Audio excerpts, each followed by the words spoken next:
Le centre de maintenance des TGV Atlantique revient à la vie à quelques encablures de la gare Montparnasse. Le centre de maintenance SNCF de Châtillon, Hauts-de-Seine, met les bouchées doubles pour remettre en circulation les TGV desservant le Grand Ouest, après avoir été quasi paralysés pendant 3 jours par la gigantesque panne consécutive à l'incendie d'un poste électrique.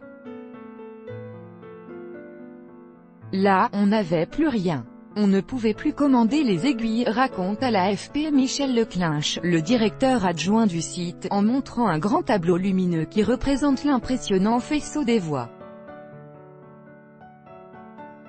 Les trains étaient prisonniers, centre de maintenance de Châtillon, le 31 juillet 2018. Copyright AFP, Geoffroy Van der Hasselt. Les 6 agents présents dans la nuit à l'OX, l'office de commande, se lèvent régulièrement pour aller tourner des boutons sur le tableau, déclenchant les aiguillages qui permettront au TGV de cheminer sur les 44 voies du Techni Centre Atlantique. En contrebas, TGV classique, Inouï et Ouigo vont et viennent en silence.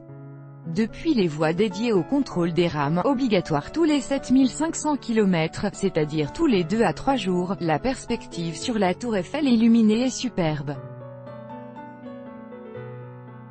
L'incendie d'un transformateur du gestionnaire du réseau électrique haute tension RTE, filiale, a provoqué une coupure de courant, vendredi à 11h30. Des batteries ont alors permis de tenir 4 heures environ.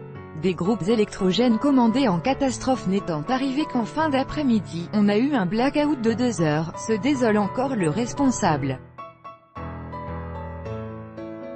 8 groupes électrogènes ont permis de sauver les meubles, pour réalimenter l'OC, meuler les roues, et aussi vidanger les toilettes des TGV, dont le contenu est aspiré dans de gros tuyaux. Il est hors de question de laisser partir des trains avec les WC pleins, assure Alain Maucourt, expert matériel à la SNCF. Quelques fonctions vitales ont pu fonctionner à minima grâce aux groupes électrogènes et à de l'électricité venue d'une sous-station normalement dédiée à la région de Versailles. Mais le problème, c'est que pour faire bouger des rames, il faut de la haute tension, explique-t-il à l'équipe de journalistes AFP. Partager le courant, centre de maintenance de Châtillon le 31 juillet 2018. Copyright AFP, Geoffroy Van der Hasselt. On fonctionne avec du courant 1500 V continu. Et on avait 1000 V qu'on devait partager avec la gare Montparnasse. Donc on ne pouvait pas faire bouger de matériel si un train arrivait ou partait en gare. 5 rames ont pu rester sous tension dans le centre de maintenance, 1 sur 10. D'autres ateliers ont été mis au chômage technique, comme celui où sont changées les bogies, les attelages des roues. On a tenté de mettre des groupes électrogènes, mais ce n'était pas assez puissant, soupire Alain Maucourt. Mais on a tenté quand même pour sauver des rames. La SNCF a bien envoyé des TGV sur d'autres sites, dans la région parisienne, à Rennes, à Nantes, à Bordeaux et jusqu'à Lyon. Mais elle n'a pas pu empêcher que ces rames tombent en rade, les unes après les autres. Une catastrophe en plein chassé-croisé estival, 80 rames étaient immobilisées. Donc il en restait 50, résume Monsieur Maucourt. Depuis que RTE a rétabli l'alimentation électrique à 19h15 lundi, ce nombre diminue progressivement, dit-il. Un total de 63 TGV étaient immobilisés lundi, 51 mardi, 40 mercredi. L'objectif c'est d'être proche de 0, dit-il.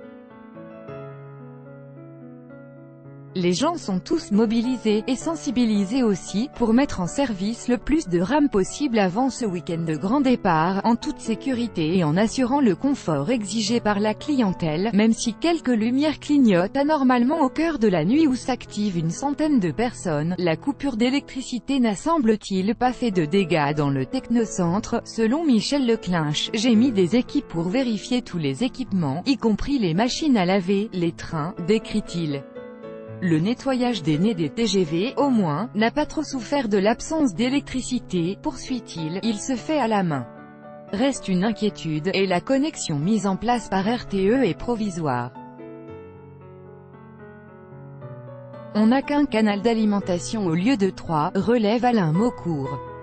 On reste en situation de fragilité, tout droit de reproduction et de représentation réservé. Copyright 2018, Agence France Presse.